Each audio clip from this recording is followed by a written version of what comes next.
Okay, good afternoon, brothers, sisters, friends and colleagues. Glasgow Anti-Racist Alliance is delighted once again to be able to sponsor such an important event as the St Andrew's rally. We're grateful to support the event, but we are really disappointed to know that in the 21st century, at this day and age, we're having to show awareness and be able to show something publicly against racism. We shouldn't be at this stage today, and let's hope we're not sitting at this stage come another 200 years from now. Let's reflect back as we march through the famous landmarks of the city. We should pay homage to the black slaves on whose backs the wealth of the city was built.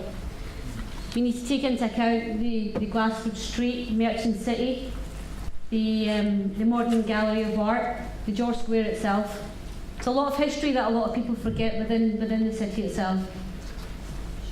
The roles that some Scots played in the triangular slave trade had allowed us to deny the long truth that had been hidden. Nevertheless, I recommend that you read Gara's new book, It Wasn't Us, in which it finally reveals the truth of Glasgow and the slavery itself. We live in a society and a world today that will always have some form of racism. You and I can't prevent it, but what we can do is try and stop it from going further and stronger.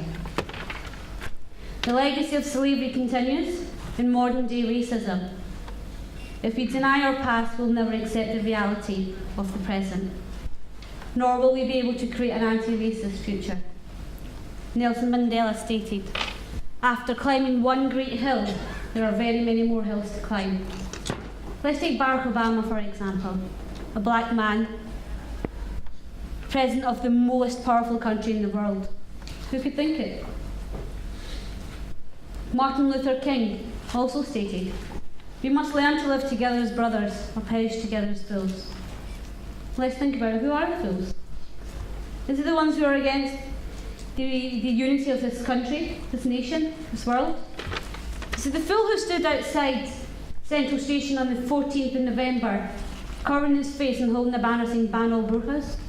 Where was the logic in holding that banner up?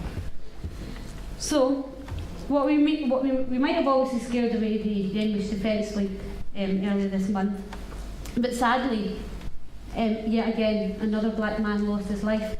Kun Al-Mohanty, a student of the city itself, had his throat cut by a racist, Christopher Miller. The Christopher Miller did receive what was coming to him. He got his sentence and imprisonment for life. But what difference does that make? A mother, a father losing a son, yet again, another loss to this world, for the sake of what? Colour of his skin? All I can say just now is that the blood that runs within us knows not our names. Our silence today will be the suffering of our children tomorrow.